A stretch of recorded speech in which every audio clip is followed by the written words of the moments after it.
Embora tenhamos a certeza de que ela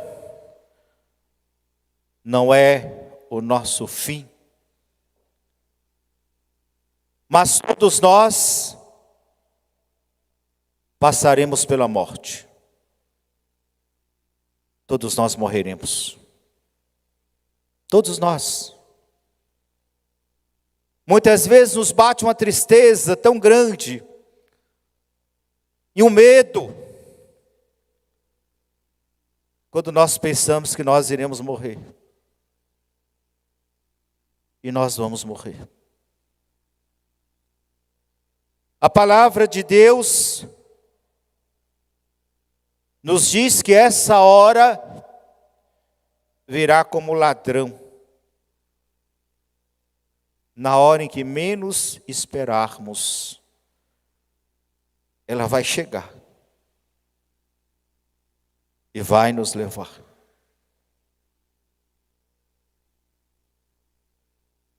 Infelizmente, alguns,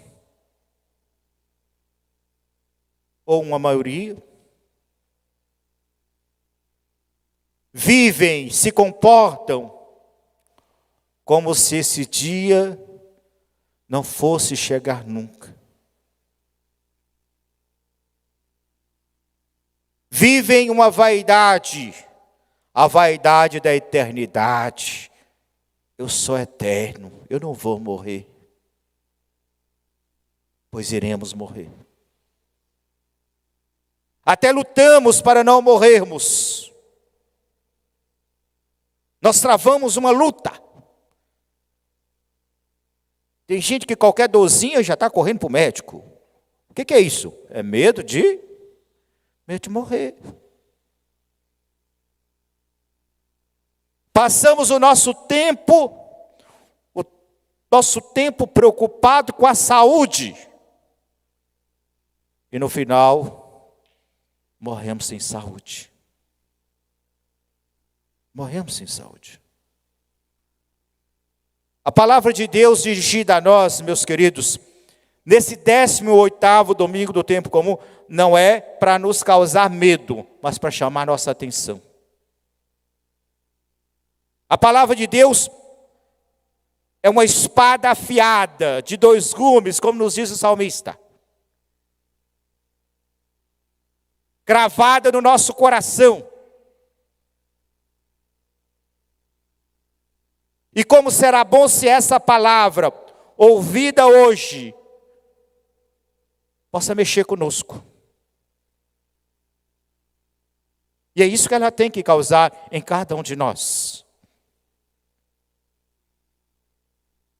Ao sairmos da celebração, aquela palavra, a palavra dirigida a nós, palavra de Deus instruída, dada a nós, tem que mexer conosco. Nós temos que nos sentir incomodado por ela, para que a gente possa mudar a nossa vida. Possa mudarmos de atitude. Deus, Ele quer a nossa felicidade. Ele quer a nossa felicidade. Deus, Ele nos quer na sua casa.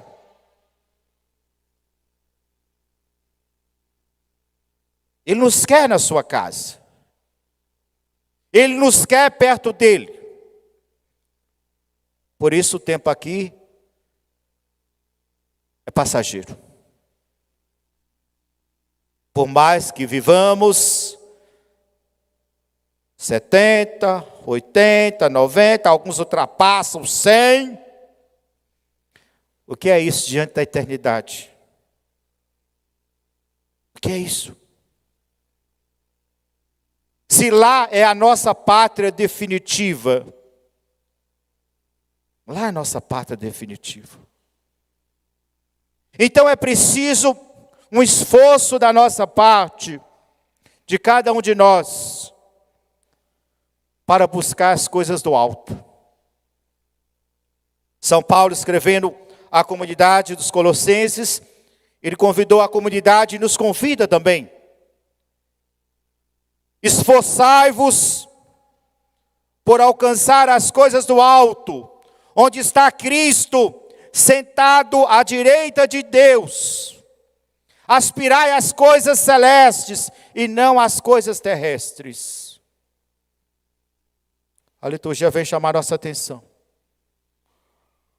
Onde é que nós temos depositado a nossa confiança?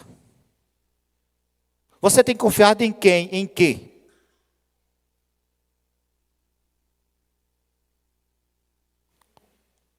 Onde você tem buscado refúgio? Nós vamos encontrar alguns irmãos que colocam a sua segurança no trabalho. Ei, e se você perder o seu trabalho? Coloca a sua segurança no dinheiro. E quanto mais tem, mais o sujeito quer ter. E aí ele se envaidece. Diariamente tira o extrato para poder ver a conta aumentar. Se envaidece.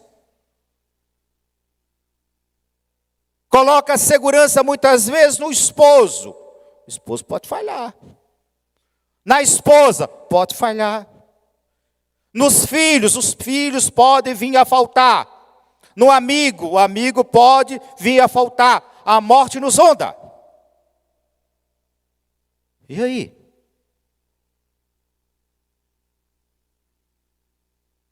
Como nós somos vaidosos. O Eclesiastes nos diz, né? Vaidade das vaidades, tudo é vaidade. Isso não quer dizer, meus queridos, porque nós vamos morrer, nós vamos para o céu, nós não precisamos de trabalhar, não precisamos estudar. Não, não é isso. Não é. A tônica da pregação não é isso.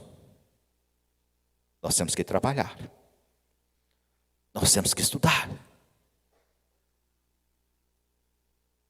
Mas a nossa vida não consiste somente em trabalhar, trabalhar, trabalhar. Em estudar, estudar e estudar. A nossa vida não consiste somente nos bens terrenos. Nós temos que viver. E Deus nos concede essa vida aqui neste mundo, esse tempo de peregrinação, para que nós possamos viver, e viver bem. Viver em família. Tem muito pai que não vê a família crescer, porque a sua preocupação se fundamenta nos bens terrenos. Eu tenho que trabalhar. Os pais, eu tenho que trabalhar, porque eu tenho que dar condições dignas ao meu filho, os bens materiais, eu tenho que dar tudo, inclusive eu tenho que deixar a herança. Eu tenho que deixar a herança. E o Eclesiastes nos diz, por exemplo, o homem que trabalhou com inteligência, competência e sucesso, vê-se obrigado a deixar tudo em herança a outro que em nada colaborou. E nós sabemos o que a herança provoca na vida de muitas famílias.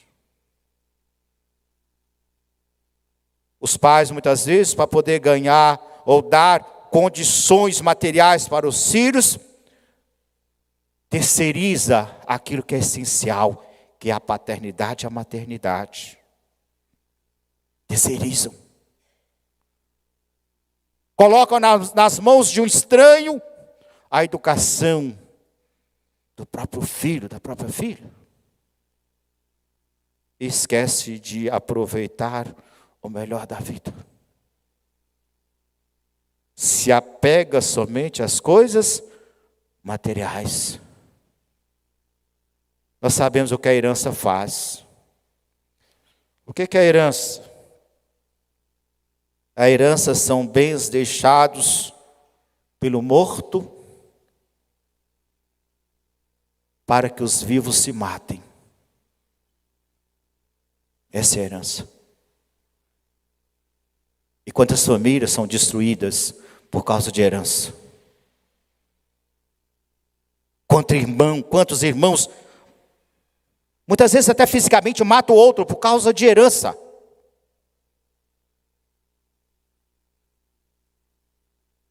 Se não matam fisicamente, quantas famílias destruídas, totalmente destruídas, de um irmão não suportar o outro por causa de herança. Por causa de herança.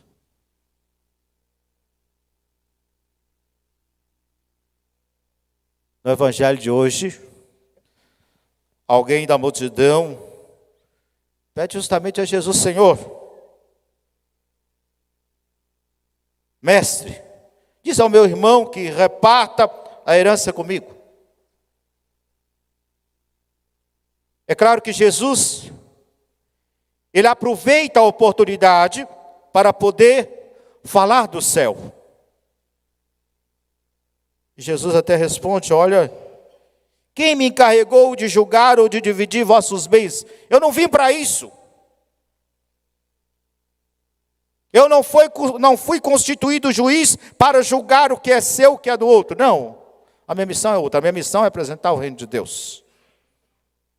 Esse reino que se fundamenta na partilha, na fraternidade, na divisão dos bens, no exercício da caridade. E Jesus conta essa história, ilustra essa história com a parábola. A parábola de um homem rico, egoísta, já era detentor de muitas coisas, mas o egoísta é assim: quanto mais ele tem, mais ele quer ter. E não é capaz de dividir, de partilhar. Os seus celeiros já estavam cheios. Ele teve uma nova colheita, e agora? O que eu vou fazer? Meus celeiros já estão cheios, abarrotados. O que eu vou fazer? Ah, já sei, vou derrubar. Derrubo os antigos e vou construir celeiros maiores. E como é egoísta, ele pensava consigo mesmo, depois de ter construído: eu vou dizer para mim mesmo, meu caro, tu tens uma boa reserva para muitos anos. Ele dizendo para si próprio: descansa, bebe, aproveita. Olha o sujeito egoísta. Só pensa em si. Mas o próprio Deus vai dizer: louco, nesta noite a sua vida será tirada. A morte é a coisa mais justa que existe entre nós. Mais justa. Lá na minha cidade, lá em Corinto, na entrada do cemitério tem uma frase. Na entrada do cemitério: aqui somos todos iguais. O cemitério nos iguala. Não há rico, não há pobre. Não há analfabeto, nem letrado. Não há negro, não há branco. Não há hétero, nem homo. Iremos cheirar mal da mesma forma. Iremos cheirar mal. A morte nos iguala. Se nesse mundo nos falta a injustiça, muitas vezes somos injustos no nosso agir, no nosso pensar, e pensamos de forma egoísta. A morte, ela faz justiça. Ela nos iguala. É para a gente pensar. estamos aqui de passagem. Não é para causar medo à liturgia, não. Mas é para mexer conosco, mexer com o nosso interior, mexer com o nosso coração. O que é que a gente vai levar desse mundo? O que é que nós vamos levar? Nada. Se te vestir roupa, você vai vestido. Se não, nem a roupa você escolhe.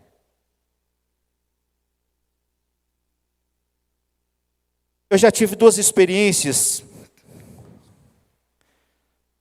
com amigos do ministério, 2 padres que faleceram de repente. Um vítima de um acidente automobilístico, e o outro foi o padre Paulo, o ano passado. Então há uma praxe entre nós, padres, de que após sermos comunicados da morte do padre, então um ou outro passa a tomar conta daquilo que pertence ao padre. E eu ficava a pensar, primeiro o padre Plácido, tive que, em olhos d'água, recolher as coisas do padre. Depois Bocaiúva, recolher as coisas do padre. O que a morte faz conosco? Tira toda a nossa intimidade. Essa é a verdade. Aquelas coisas mais guardadas e que nós tínhamos tanto valor, quando nós morremos, meu querido, o outro vem, pega, mexe, joga fora, descarte. A mesma coisa com o padre Paulo. O ano passado, você entrar no quarto da pessoa e mexer em tudo, guardar tudo, entrar na intimidade do outro. Mas é isso que a morte nos faz. Quem somos nós? A gente muitas vezes se agarra a essas coisas desse mundo, mas tudo isso passa, tudo vai passar. Então aproveita a vida. Aproveita a vida. Aproveita a vida servindo o outro, dando alegria para o outro, não causando tristeza. Aproveite a vida servindo as pessoas, agindo com caridade, colocando a serviço os dons que Deus te deu. Muitas vezes a gente se esconde. Eu não gosto muito de dar dinheiro em semáforo, mas quando eu vejo aqueles menininhos vendendo as balinhas, eu sempre busco dar. Aí você vê naqueles menininhos um sorriso estampado quando você fala, não, eu não quero não, você pode abrir e chupar a bala. Que alegria. Que alegria para uma família quando recebe uma cesta básica, porque muitas vezes não tem o que comer. E quando nós, generosamente, não vamos tirar o que nos sobra, porque o outro não é porco, não vive de sobra. Mas somos capazes de ofertar. Que alegria para aquela família. É preciso saber viver. É preciso saber viver. Preparando-nos para a eternidade. Como é bom a gente perceber essas pessoas cheias de Deus, que se revestiram do Cristo.